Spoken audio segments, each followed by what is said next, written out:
नमस्कार दोस्तों। जो लास्ट लेक्चर था उसमें हमने टाइप्स ऑफ न्यूक्लियाई पढ़े थे सबसे पहले। ओके, आज हम बहुत कुछ इंटरेस्टिंग एक्सप्लोर करने वाले हैं न्यूक्लियर फिजिक्स में, नए टॉपिक्स और न्यूक्लियस के बारे में और भी बहुत कुछ जानेंगे। बट उससे पहले हम देख लेते हैं लास्ट वीडियो में हमने क्या देखा था। तो टाइप्स ऑफ न्यूक्लियाई देखे थे, as you may see here. Isotopic, isobaric, isotonic और आइसोमेरिक और मिरर न्यूक्लियाई के बारे में हमने डिस्कस किया था, इसके जो टाइप्स हैं। तो आइसोटॉपिक में टॉपिक से आप आइडिया लगा सकते हैं, प्रोटॉन नंबर सेम होंगे। आइसोबारिक में बारिक से आप मास नंबर सेम होगा, ये आइडिया लगा सकते हैं। और आइसोटॉनिक में न्यूट्रॉन नंबर सेम होगा। और आइसोमेरिक जो है उसमें एनर्जी लेवल्स डिफरेंट होंगे, बाकी प्रोटॉन नंबर और मास नंबर सेम होगा। और मिरर न्यूक्लियाई जो था उसमें ये था कि जो एक का प्रोटॉन नंबर है वो दूसरे का न्यूट्रॉन नंबर होगा, ऐसा कुछ था। उसके बाद हमने देखा था, उसके बाद हमने जो है न्यूक्लियस के साइज़ के बारे में डिस्कस कर लिया था, कि जिससे हमें फिर फाइनली एज अ रिजल्ट जो है रेडियस के बारे में पता चलता है। ओके, तो साइज कहाँ से पता चला? Neutron scattering, alpha decay experiment और इलेक्ट्रॉन स्कैटरिंग। मेनली कहा जाए तो जो एटम के तीनों पार्ट्स होते हैं, प्रोटॉन, न्यूट्रॉन और इलेक्ट्रॉन, तीनों इसमें किसी ना किसी तरह से इंक्लूड हो गए। यहाँ पर तो न्यूट्रॉन हो गया, और अल्फा डीके में जो है, because this is helium nucleus, okay, तो प्रोटॉन और न्यूट्रॉन जो है वो अटैच हो गए, और यहाँ पर इलेक्ट्रॉन। ओके, तो इलेक्ट्रॉन के पास तो चार्ज होता है, यहाँ से चार्ज रेडियस हमें मिला। जो न्यूट्रॉन है उसके पास सिर्फ मास होता है, चार्ज नहीं होता, तो यहाँ से हमें मास रेडियस मिला, जो कि फिजिकल साइज को रिप्रेजेंट करता है। और जो अल्फा डी के एक्सपेरिमेंट है, इससे हमें मिला था फोर्स रेडियस। ओके, अब ऐसा क्यों था? जो जैसा कि अभी हमने समझा कि जो अल्फा पार्टिकल है वो हीलियम न्यूक्लियस होता है। तो अब हीलियम न्यूक्लियस होता है तो उसमें प्रोटॉन और न्यूट्रॉन दोनों होंगे। अब समझिए, प्रोटॉन और न्यूट्रॉन दोनों का एग्जिस्ट करना एक साथ, वो किसी ना किसी फोर्स की वजह से है, ठीक है। और वो फोर्स होता है, वो होता है न्यूक्लियर फोर्स। और इसी तरह से हमें इस अल्फा डी के एक्सपेरिमेंट से जो रिजल्ट मिलता है वो रेंज आती है न्यूक्लियर फोर्स की।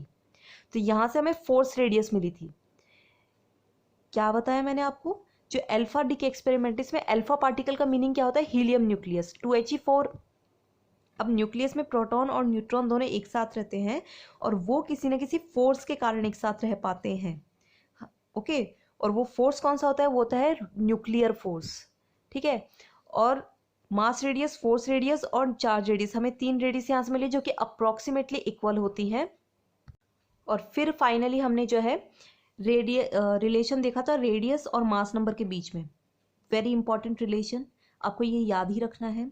ओके, और फिर लास्ट में एक क्वेश्चन मैंने छोड़ दिया था, जो कि था what is the ratio of the radius of uranium 238 and helium 4।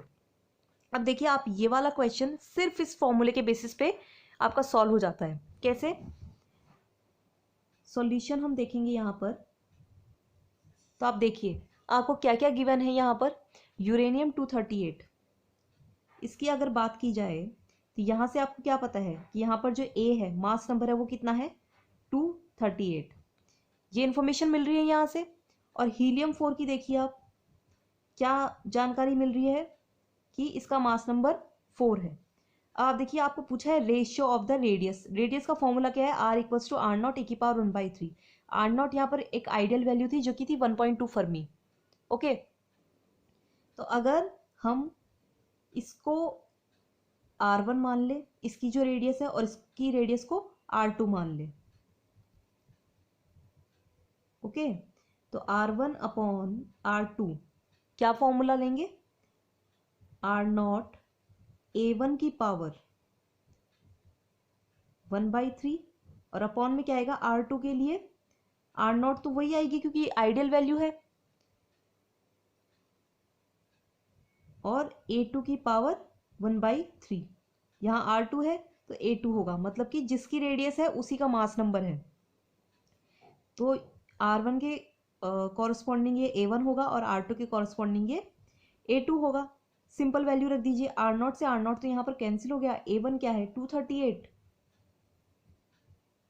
इसकी पावर 1/3, और अपॉन में 4, A2 की वैल्यू 4 है ना, इसकी पावर 1/3। अभी दोनों की पावर 1/3 है, तो इनको कंबाइंड लिख सकते हैं हम, 238 डिवाइडेड बाई 4 की पावर 1/3। इसे सॉल्व करेंगे आप तो क्या मिलेगा? 59.5 समथिंग एंड पावर 1/3। आप कहेंगे कि इसे अब फर्दर भी सॉल्व करना है क्या, तो ये डिपेंड करता है। ऑप्शन वाला क्वेश्चन होगा तो वो यहीं पर इसे जो है ऑप्शंस में दिया होगा, उसके अकॉर्डिंग आपको करना होगा। बाय हैंड ये इतना ही सॉल्व करना हमारे लिए सफिशिएंट है। ओके, तो जाना हमने किस तरह से इजीली जो है एक फॉर्मूला के बेसिस पर हमारा क्वेश्चन जो है इजीली सॉल्व हो गया। अब आगे बढ़ते हैं। अब हम बात करें न्यूक्लियस के चार्ज डिस्ट्रीब्यूशन की। तो आप न्यूक्लियस की शेप हमने कैसी देखी थी कि ऐसे एक स्फेरिकल शेप में होगा जिसमें प्रोटॉन और न्यूट्रॉन होते हैं, जिसमें से प्रोटॉन जो है वो तो पॉजिटिवली चार्ज होता है और जो न्यूट्रॉन होता है वो न्यूट्रल होता है, इसके पास कोई चार्ज नहीं होता, जीरो चार्ज होता है। यहाँ पर ये समझना बहुत इंपॉर्टेंट है कि इसके पास जो ये पॉजिटिव चार्ज है ना, क्योंकि न्यूक्लियस जो हमारा वो पॉजिटिवली चार्ज होता है, ये सिमेट्रिकल नहीं होता है, यूनिफॉर्म नहीं होता है। ठीक है, ये बिखरा हुआ होता है एक तरह से। ये जो चार्ज होता है ये यूनिफॉर्म नहीं होता है। ऐसा नहीं होता है कि सब जगह जो है इक्वल करके और फिर चार्ज लग गया। यूनिफॉर्म चार्ज नहीं होता है। और जहाँ चार्ज यूनिफॉर्म नहीं होता है ना, तो उसे डेंसिटी के रूप में शो करते हैं। तो कौन से पॉइंट नोट डाउन करने वाले हैं यहाँ पर कि जो न्यूक्लियस का चार्ज डिस्ट्रीब्यूशन है, पहली बात तो ये यूनिफॉर्म नहीं है। ओके, ये एक तरह से जैसे मोतीचूर का लड्डू होता है ना, उसमें दाने बिखरे हुए होते हैं, तो उस तरह से होता है। ठीक है, अब एक एक दाने को ऐसा नहीं है कि आप बताएंगे, तो यूनिफॉर्म नहीं होता है। और सेकंड, किससे दिया जाता है ये? फर्मी मॉडल से। ओके, और फर्मी मॉडल जो है वो डेंसिटी की फॉर्म में चार्ज डिस्ट्रीब्यूशन शो करता है। फॉर्मूला क्या है उसका? तो ये फर्मी मॉडल के अकॉर्डिंग फॉर्मूला आएगा, और रो क्या है यहाँ पर? ये है डेंसिटी। ओके, अब यहाँ पर हमें ये समझना है कि ये जो वेरिएबल्स है ये क्या क्या डिनोट करते हैं। तो पहले तो हम देख लेते हैं कि ग्राफ कैसा होता है। ठीक है, ग्राफ भी समझना होगा आपको। यहाँ पर रो और आर के बीच का जो ग्राफ आता है, this is standard values. Okay, standard prove की हुई है। तो ग्राफ जो होता है वो कुछ इस तरह से आता है। ऑलराइट, अब इस ग्राफ में समझना होगा आपको कि ये जो आर है इसी की कोई वैल्यू होगी, ये कैपिटल आर। अब स्मॉल आर की वैल्यू आप कैपिटल आर रखिए तो क्या होगा? R minus R zero. तो वैल्यू क्या होगी रो की? Rho zero divided by one plus one, that will become rho zero by two. Okay, कहने का मीनिंग है कि जब हमने स्मॉल आर को आर के इक्वल रखा तो रो आर की वैल्यू क्या आ रही है? रो ज़ीरो डिवाइडेड बाई टू। क्योंकि एक्सपोनेंशियल ज़ीरो हो जाएगा तो वैल्यू वन होती है ना, जब किसी की भी पावर ज़ीरो होती है तो वो वन होता है, तो वन प्लस वन टू हो जाएगा नीचे। कहने का मीनिंग क्या है कि इस स्केल पर आर वो वैल्यू है जब हमारी डेंसिटी की वैल्यू हाफ रह जाती है। तो यहाँ पर हाफ समथिंग यहाँ पर मान लेते हैं हम। ओके, तो ये जो पॉइंट होगा ये होगा कैपिटल आर, और ये क्या वैल्यू होगी?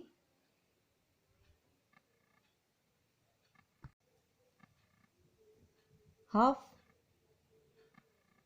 ओके, और अब आप देखिए ये तो डिस्टेंस हमारी आर है ही। मैंने बोला ना कि ये पॉइंट जो है वो आर है। और एक और बात हमें क्या जाननी है कि यहाँ से जैसे यहाँ पर जो डेंसिटी है इतनी डिस्टेंस तक आर के लिए ऑलमोस्ट मतलब एक ही रहती है, सीधी चल रही है। ओके, बट फिर क्या होता है? सडन ड्रॉप आता है।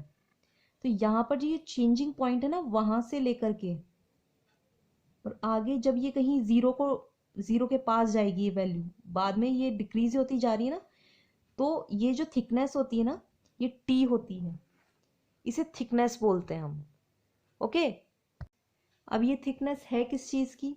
तो ये सरफेस थिकनेस है हमारा, ये जो न्यूक्लियस होगा इसके लिए। तो वेरिएबल क्या है यहाँ पर? जो टी है वो है सरफेस थिकनेस, और वैल्यू क्या होती है इसकी? वो वैल्यू भी आपको याद रखनी होगी, जो कि होती है 2.4 फर्मी। हमारा जो आर नॉट था वो 1.2 फर्मी था, उसका डबल मान लीजिए आप। और इसके अलावा एक रिलेशन जो है डेल, जो है ये आप डेल देख रहे हैं ना, डेल ये कोई कांस्टेंट है यहाँ पर, तो डेल जो है वो कांस्टेंट है। ओके, और टी, और इसकी वैल्यू क्या होती है, इसकी वैल्यू होती है 0.55 फर्मी। अब ये मैंने क्यों बताया आपको, क्योंकि टी का और डेल का एक रिलेशन है, वो क्या है, that T equals to 4.4 del, 4.4 times होता है डेल का। ओके, तो न्यूक्लियस के चार्ज डिस्ट्रीब्यूशन के बारे में आपको बेसिकली ये नॉलेज होना चाहिए कि जो हमारा न्यूक्लियस है उसका चार्ज डिस्ट्रीब्यूशन यूनिफॉर्म नहीं होता है। तो फर्मी मॉडल से इसका एक फॉर्मूला दिया गया in the form of density. ठीक है, अब चार्ज यूनिफॉर्म नहीं है तो हम क्यू की फॉर्म में तो दे नहीं सकते ना, क्यू से रिप्रेजेंट करते हैं चार्ज को, यहाँ पर डेंसिटी की फॉर्म में हमें देना होगा, जहाँ से जो वेरिएबल्स आए डिस्टेंस की फॉर्म में और थिकनेस आई और डेल कोई कांस्टेंट आया, तो वो सभी हमने यहाँ पर शो किए हैं, डिस्कस किए हैं, और आपको ये ग्राफ पता होना चाहिए। अब हम आगे बढ़ते हैं न्यूक्लियस की एक और प्रॉपर्टी के बारे में जो बहुत ही इंटरेस्टिंग है, दैट इज न्यूक्लियर स्पिन। अब आप वर्ड से समझिए कि पहली बात तो स्पिन क्या होती है। आपने क्रिकेट में देखा होगा एक वर्ड होता है कि स्पिन बॉलिंग, उसका मीनिंग क्या है। एक तो होता है कि जैसे एटम में प्रोटॉन और न्यूट्रॉन के अराउंड एटम होता है, तो ये न्यूक्लियस होता है जिसमें प्रोटॉन और न्यूट्रॉन होता है, और ये फिर बाहर की जो ऑर्बिटल्स होती हैं इसमें इलेक्ट्रॉन जो है वो भ्रमण करता है, मतलब घूमता है, चक्कर लगाता है। तो एक तो इस तरह से चक्कर लगाना होता है, एक होता है अपने ही किसी पॉइंट पे स्पिन कर जाना, घूम जाना। जो जैसे स्पिन बॉलिंग में क्या होता है कि बॉल को जब घुमाया जाता है, स्पिन किया जाता है, एक तो आप उसे फेंक रहे हैं और फिर वो खुद की एक्सिस पर कुछ टिल्ट हुई है, ठीक है, तो वो स्पिन हुई है। इसी तरह का यहाँ पर प्रोग्राम है। तो जो न्यूक्लियर स्पिन है उसे रिप्रेजेंट किया जाता है जे से। अब इसमें दो स्पिन आती हैं, एक तो होता है एंगुलर मोमेंटम का, ऑर्बिटल ये तो एंगुलर मोमेंटम है, टोटल एंगुलर मोमेंटम है, बट इसमें दो फैक्टर्स कौन कौन से होंगे, एक तो होगा ऑर्बिटल एंगुलर मोमेंटम और एक होगा स्पिन एंगुलर मोमेंटम। ऑर्बिटल कौन सा है, जैसे ये इलेक्ट्रॉन जो है वो ऑर्बिट में राउंड करता है, तो एक तो वो एंगुलर मोमेंटम होगा और एक होगा स्पिन, जो वो खुद की एक एक्सिस पर, मैंने बात की ना कि जैसे बॉल है ना वो एक खुद की एक्सिस पर भी, ये इलेक्ट्रॉन इसके अराउंड तो कर रहा है बट वो इलेक्ट्रॉन खुद की एक्सिस पर भी घूम रहा है। जैसे अर्थ की बात आती है तो अर्थ जो है वो सन के चारों तरफ तो कर ही रही है रोटेशन, बट वो खुद की एक्सिस पर भी कुछ रोटेट होती है, तो उसे ही हम जो है स्पिन बोलते हैं। और एंगुलर मोमेंटम क्या है कि जब कोई भी पार्टिकल घूमेगा ना तो उसका कुछ ना कुछ मोमेंटम होगा। जैसा आप नॉर्मली देखिए कि जो लीनियर मोमेंटम हम देखते हैं ना कि लीनियर किसी चीज में मोमेंटम है, उसी तरह से जब वो घूमती है तो भी उसमें मोमेंटम होता है। मोमेंटम क्या होता है कि गति दी जाती है, स्पीड दी जाती है, तो उसके कारण उसमें एक वेग आ जाता है, उसमें एक प्रॉपर्टी आ जाती है, मोमेंटम आ जाता है। और एंगुलर वर्ड इसीलिए यहाँ पर डिस्क्राइब किया गया है क्योंकि वो किसी स्फेयर में, मतलब किसी चीज के चारों तरफ कर रही है, ऐसे लाइन में नहीं है, वो तो लीनियर हो जाता है। मोमेंटम पा जाने का मीनिंग क्या होता है, जैसे आप बॉल को फेंकते हैं तो मोमेंटम आता है ना उसके पास, तभी तो बॉल आगे जाती है। जे इक्वल्स टू क्या होता है, एल प्लस एस होता है। अब एल जे क्या है हमारा, ये तो है टोटल एंगुलर मोमेंटम, और एल क्या है हमारा, एल वो शो कर रहा है कि जैसे ऑर्बिट में जो घूम रहा है वो मोमेंटम क्या ले रहा है, ऑर्बिटल एंगुलर मोमेंटम है। अब एस क्या है, एस मैंने क्या बोला, ऑर्बिट में तो इसने कर लिया बट खुद की एक्सिस पर भी तो कुछ रोटेशन है ना, तो उसके कारण से भी मोमेंटम मिल रहा है। अब इनके भी फॉर्मूलाज होते हैं, जैसे जे का जो फॉर्मूला होता है वो होता है एच कट रूट जे जे प्लस वन। अब आप कहेंगे ये स्मॉल लेटर्स में क्या है, स्मॉल जे, तो ये क्वांटम नंबर्स होते हैं, ठीक है। तो क्वांटम नंबर्स की फॉर्म में कैसे शो करना है, एच कट और ये भी स्मॉल लेटर्स आएंगे L L plus one, so these are quantum numbers, okay. और एस क्या होगा, H cut root small S plus 1। अब देखिए जे की दो वैल्यूज एग्जिस्ट कर सकती हैं, या तो हो कि जे की value 0 1 2 and up to so on इस तरह से हो, या फिर ये केस ए ये भी हो सकता है दूसरा केस कि 1/2 है, 3/2 है, 5/2 है and up to so on. ठीक है, कहने का मीनिंग क्या है कि इंटीजर्स में भी हो सकती है और हाफ इंटीजर्स में भी हो सकती है। वो केसेस कब कब होंगे? ये वाला केस तो होगा जब इवन न्यूक्लियाई की बात हो रही है, even even mass number nuclei की बात हो रही है। और ये केस कब होगा? जब ऑड मास नंबर न्यूक्लियाई की बात हो रही है। ओके, और ऐसी कंडीशंस होंगी कब? इवन ए न्यूक्लियाई कब होगा? तो उसके लिए प्रोटॉन और न्यूट्रॉन की बात कर लेते हैं हम, क्योंकि ए क्या होता है, मास नंबर जो होता है वो प्रोटॉन और न्यूट्रॉन का एडिशन ही तो होता है। तो वो इवन कब होगा? जब दोनों ही इवन हो, या फिर दोनों ही ऑड हो। ओके, आप जोड़कर देख लीजिए, इवन कब होगा मास नंबर? जैसे प्रोटॉन है उसकी वैल्यू 2 है और न्यूट्रॉन की वैल्यू 2 है, तो 2 और 2 4 हो गए मास नंबर में। और या फिर ऑड वैल्यू ले लीजिए, तो ऑड वैल्यू लेंगे तो 1 लिया और 3 लिया तो 1 + 3 4, तो इवन आ गई वैल्यू। अब ऑड ए न्यूक्लियाई कब होगा? तो प्रोटॉन और न्यूट्रॉन की बात करनी होगी हमें, या तो ये इवन हो और ये ऑड हो, या फिर ये ऑड हो प्रोटॉन और न्यूट्रॉन इवन हो। मतलब एक को इवन और एक को ऑड होना पड़ेगा। ठीक है, जो ऑड ए न्यूक्लियाई है उसके लिए मास नंबर ऑड हो, उसके लिए क्या होगा? प्रोटॉन और न्यूट्रॉन दोनों में से एक को इवन होना पड़ेगा और एक को ऑड होना पड़ेगा। आप लगा सकते हैं आइडिया, जैसे प्रोटॉन का नंबर 2 है और न्यूट्रॉन का नंबर 1 है, तो 2 और 1 3।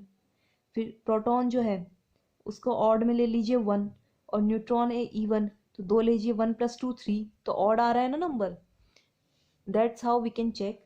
सो this is case 1 and this is case 2। अब एक नई प्रॉपर्टी क्या होती है न्यूक्लियस की? Electrical quadrupole movement. अब आप कहेंगे ये क्या नया है? इसका मीनिंग क्या होता है वो भी हम समझेंगे, किस तरह से रिप्रेजेंट किया जाता है वो भी हम देखेंगे। ओके, अब सबसे पहले तो आप ये समझिए कि जो न्यूक्लियर चार्ज है उसको रिप्रेजेंट कर किया जाता है कैपिटल क्यू से।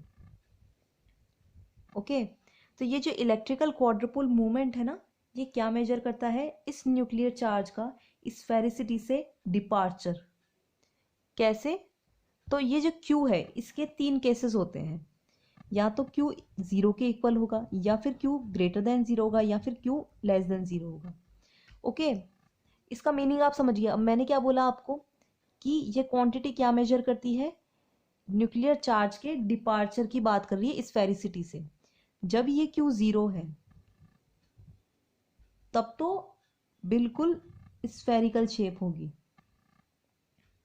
ओके, और जब ये क्यू ग्रेटर देन 0 है तो शेप कैसी होगी? इस तरह से शेप होगी। अब स्फेरिकल से निकल गया ना बाहर, और इसे क्या बोलते हैं? इसे नाम देते हैं प्रोलेट। और दूसरा केस क्या है? तीसरा केस है लेस देन 0 का।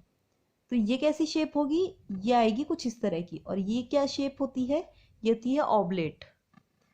ओके, तो इलेक्ट्रिकल क्वाड्रुपल मूवमेंट की डेफिनेशन क्या दे सकते हैं आप? Departure of nuclear charge from sphericity. अब ये इलेक्ट्रिकल क्वाड्रुपल मूवमेंट को रिप्रेजेंट करने की क्लासिकल मैकेनिक्स में अलग तरीका है और क्वांटम मैकेनिक्स में अलग तरीका है। तो क्लासिकली क्वाड्रुपल मूवमेंट दिया जाता है capital Q equals to E/2 3Z² - R²। Okay, ये सिंपल फॉर्मूला होता है। यहाँ पर क्या है? Z और R की फॉर्म में सिंपल डिस्टेंस का वर्क किया और चार्ज को जो है E की फॉर्म में रिप्रेजेंट कर दिया। बट क्वाड्रुपल मूवमेंट अगर क्वांटमली हो तो आप देखिए किस तरह से चेंज हो जाएगा। Q का फॉर्मूला है 1/E, चार्ज नीचे आ गया तो 3Z² - R² तो वही है, बट E को कैसे कॉम्पनसेट किया है? रो डी टॉ अब यहाँ पर रो डी टॉ क्या है आप मेरे से पूछेंगे, तो रो तो डेंसिटी है और उसको वॉल्यूम से मल्टीप्लाई कर दिया। रो क्या है यहाँ पर, रो है चार्ज डेंसिटी।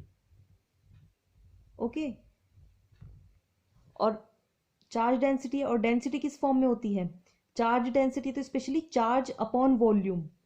तो आप देखिए चार्ज अपॉन वॉल्यूम हो तो वॉल्यूम को किस फॉर्म में रिप्रेजेंट कर रहे हैं हम, डी टॉ। डी टॉ की फॉर्म में रिप्रेजेंट करने का मीनिंग है हमने इंटीग्रेशन लगाया है, मतलब कि जो वॉल्यूम है उसको अलग अलग मतलब छोटे छोटे पार्ट्स में डिवाइड किया और फिर उसको इंटीग्रेट कर दिया। जैसे 11th 12th में हमने समझा ना कि कुछ चीज़ों को आप जो है बड़ा फॉर्म में नहीं जोड़ सकते, तो उसको बहुत छोटे छोटे पीसेस में कट किया और फिर उसको जोड़ते हैं। तो उसके लिए जो है इंटीग्रेशन बेस्ट होता है, क्योंकि ऐसा नहीं हो सकता आप 0.0001 फिर प्लस 0.9 टाइम्स 0 और फिर 5 उसको जोड़ने में लगे। तो उस काम के लिए जो छोटी नंबर्स होते हैं उनको जोड़ने के लिए इंटीग्रेशन बेस्ट होता है, क्वांटम मैकेनिक्स। ठीक है, ये जो इंटीग्रेशन साइन है उसके हिसाब से आता है। तो यहाँ पर वही है, यहाँ पर जो वॉल्यूम है उसको बहुत ही छोटा छोटा बांटा गया है, फिर उसको ऐड किया गया है, तो उसके लिए इस तरह से इंटीग्रेशन आता है। और कॉम्पनसेट कैसे किया है, यहाँ पर चार्ज नीचे है तो चार्ज कैसे आया,